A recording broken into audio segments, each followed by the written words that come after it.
Mentoring someone is the most selfish act you can commit. Most people see it as the peak of professional generosity, a selfless gift of time and wisdom. They believe it's about paying it forward. This view is incomplete, and it misses the profound, calculated self-interest at the heart of the exchange. The debate between altruism and strategy here is fierce, and both sides have a powerful case. Where do you stand? By the end of this, you might see your own good deeds in a different light.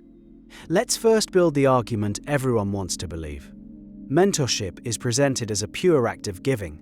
It's the senior partner who stays late to walk a junior associate through a complex brief.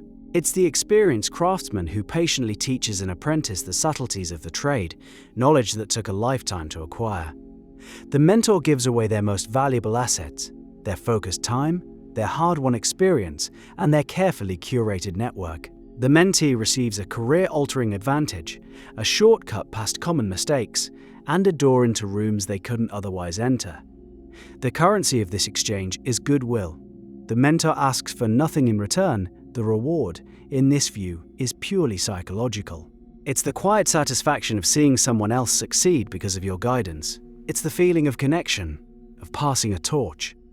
This narrative is powerful because it aligns with our deepest ideals about community and legacy. It makes us feel good about the world and our place in it. We see the mentor as a figure of noble sacrifice, a pillar of the community who builds others up out of a sense of duty or kindness. They are investing in the future, strengthening their field and fulfilling a social contract. This is the story we tell in award ceremonies and farewell speeches. It's clean. It's inspiring. That sounds convincing. It's the story we tell ourselves about our own best impulses.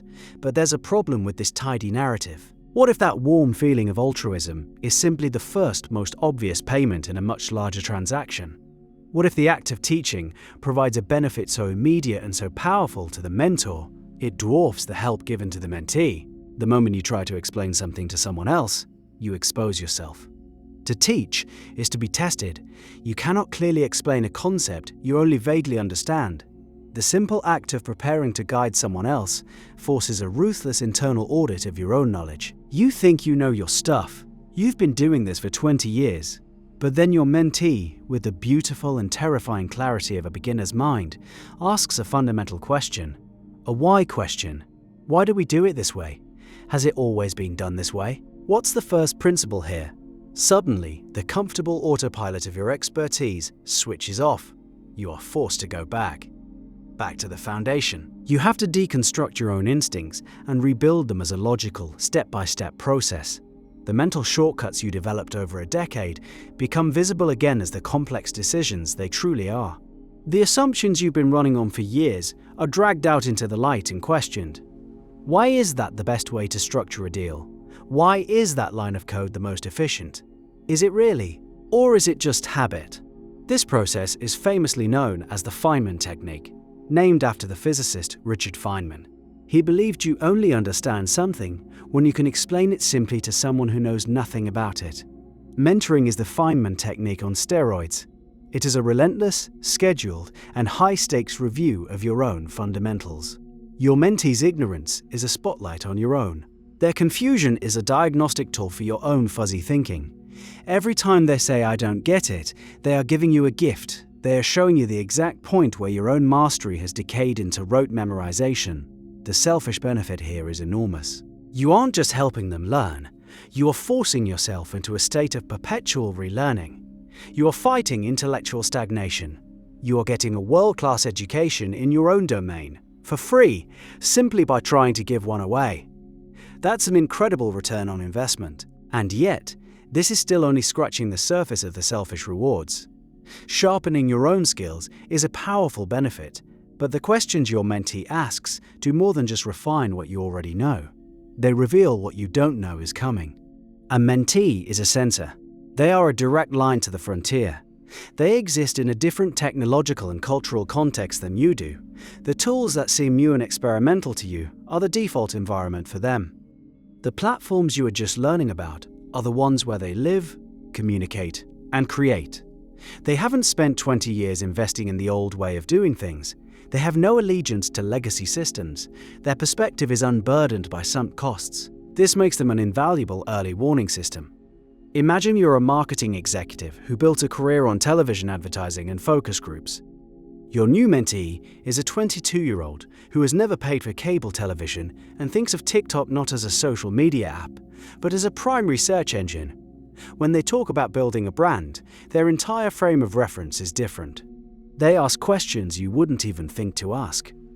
Why are we spending 6 figures on a 30-second TV spot when a creator campaign could reach more of our target demographic for a tenth of the cost, with better engagement tracking? Their naive questions aren't naive at all.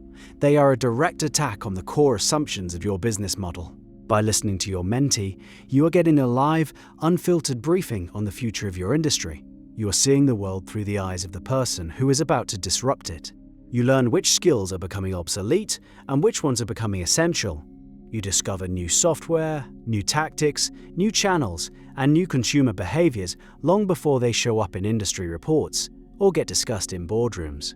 This is competitive intelligence of the highest order. Your mentee acts as your scout, your explorer on the edge of the map, sending back dispatches about the new world they're discovering. Allowing them to learn from you is the price you pay for access to their vision. You aren't just staying sharp, you are staying relevant. Without this, you become a dinosaur. You become a relic of a bygone era, polished and impressive, but fundamentally extinct. Staying relevant is a profound strategic advantage. But the selfish calculus of mentorship delivers an even more tangible asset. It goes beyond information and skills. Mentoring is an act of construction. You are building something that will pay dividends for decades. You are building an empire of allies. Think about the long-term arc of a career. The person you mentor today will not be a junior employee forever. They will grow, they will move to other companies, they will get promoted, they will launch their own ventures. They will become directors, executives, founders, and investors. They become the new gatekeepers, and they will remember you.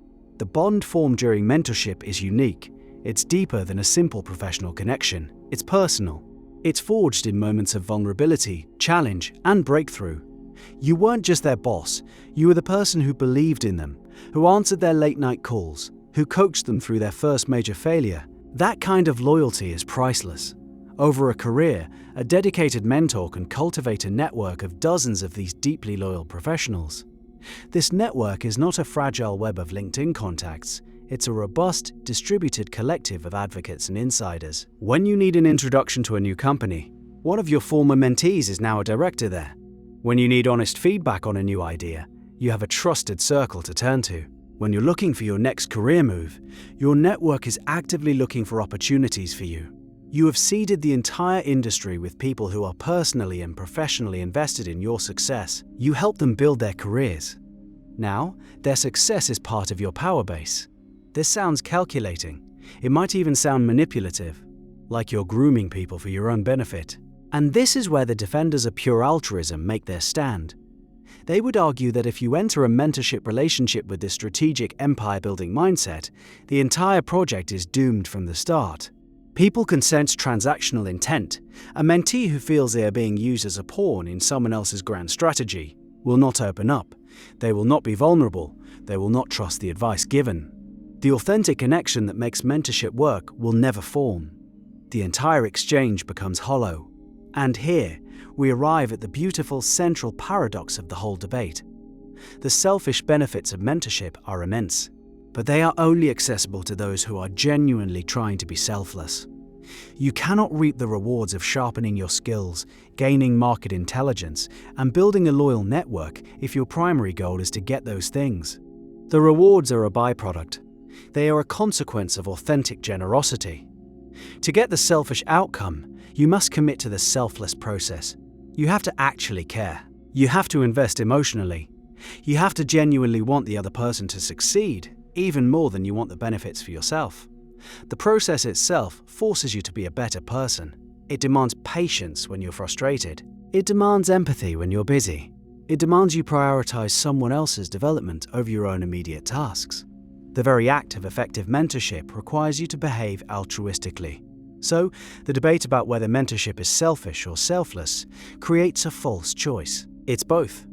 It's a system where the most effective long-term strategy for self-advancement is to genuinely dedicate yourself to the advancement of others. The selfishness is baked into the results, not the intention. The system is designed to reward true generosity. So what do you think? When you help someone climb the ladder, are you doing it purely for them, or for the view it gives you? Is it a noble sacrifice, where the only reward is seeing another person grow? Or is it the most intelligent long-term career strategy you can possibly deploy? A way to sharpen your mind, secure your relevance, and build an army of allies who will carry you forward for decades. The outcome is the same. Two people benefit. The only thing that changes is the story we tell ourselves about why we do it. Where do you draw the line between generosity and strategy? And when you look at your own actions, which motive is really driving the engine?